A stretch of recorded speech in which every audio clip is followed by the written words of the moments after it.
Babylon के झूलते बाग प्राचीन विश्व के 7 अजूबों में से एक है। माना जाता है कि यह बाग इराक के प्राचीन शहर बेबीलोन में स्थित थे।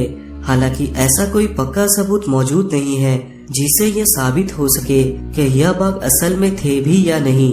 कहा जाता है कि यह झूलते बाग जमीन पर स्थित नहीं थे, बल्कि किसी महल की पत्थर की छतों के ऊपर उगाए गए थे। अगर यह बाग सचमुच में स्थित थे तो यह इंसान द्वारा बनाए गए सबसे सुंदर बागों में से एक होते। तो आइए जानते हैं बेबीलोन के झूलते बागों के बारे में कुछ अनोखे रहस्य और तथ्य। बेबीलोन के झूलते बाग प्राचीन विश्व के 7 अजूबों में से इकलौते ऐसे अजूबे हैं जो शायद कभी अस्तित्व में ही नहीं थे। कहा जाता है कि इन बागों को राजा नबूकदनेस्सर दूसरे द्वारा अपनी रानी अमेटिस को खुश करने के लिए बनाया गया था। रानी अमेटिस विवाह से पहले जहाँ रहती थी वहाँ पर झरने, ऊंचे पेड़ और फूलों से लदी झाड़ियाँ आम बात थी, लेकिन बेबीलोन में इन सभी का अभाव था। इसीलिए राजा नबूकदनेस्सर ने उनके लिए झरनों, झीलों और वृक्षों से भरा यह बगीचा तैयार करवाया था। राजा नबूकदनेस्सर दूसरे ने 605 से 562 ईसा पूर्व तक लगभग 43 साल तक शासन किया और माना जाता है कि यह बाग इसी अवधि में बनाए गए थे। यह भी कहा जाता है कि ईसा से 2 सदियों पहले एक भयंकर भूकंप आ जाने के कारण यह बाग नष्ट हो गए थे। बहुत से प्राचीन ग्रीक और रोमन इतिहासकारों ने इन बागों के बारे में लिखा है कि यह बाग क्यों, कैसे और किसने बनवाए थे, लेकिन उनमें से ज्यादातर के विवरण अलग अलग हैं। वर्तमान समय में इन बागों का कोई भी पक्का पुरातात्विक प्रमाण नहीं मिल पाया है, लेकिन माना जाता है कि अगर ये बाग आज होते तो बगदाद शहर के दक्षिण में स्थित होते।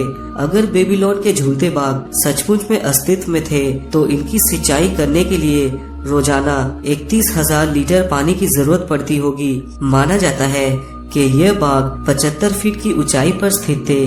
जिस समय यह बाग अस्तित्व में माने जाते हैं, आज उस समय की कई मिट्टी की लिखी हुई तख्तियां मौजूद है, जिनमें से एक पर भी इन बागों का वर्णन नहीं है। इन बागों को सेमीरामिस के झूलते बाग भी कहा जाता है। झूलते बाग दरअसल लटके हुए नहीं थे, बल्कि किसी महल की सभी छतों पर उगे हुए थे। कई इतिहासकारों और पुरातात्विक शास्त्रों की माने तो यह बाग सचमुच में अस्तित्व में थे और युद्ध और प्राकृतिक कारणों के कारण यह नष्ट हो गए थे। एक ग्रीक इतिहासकार डायोडोरस सिक्यूलस ने वर्णन किया है कि यह बाग महल या किले की सभी छतों पर 400 वर्ग फुट के दायरे में फैले हुए थे। इस महल या किले की दीवारें 80 फुट तक ऊंची थी। डायोडोरस सिक्यूलस के वर्णन के आधार पर सन 1899 से 1917 के बीच एक जर्मन पुरातात्विक शास्त्री रॉबर्ट कॉल्डवे ने एक ऐसी जगह की खोज निकाली जो डायोडोरस के झूलते बागों के विवरण से मिलती जुलती थी। उन्होंने खोजी गई जगह के फर्श पर 3 बड़े सूखे कुंड खोजे।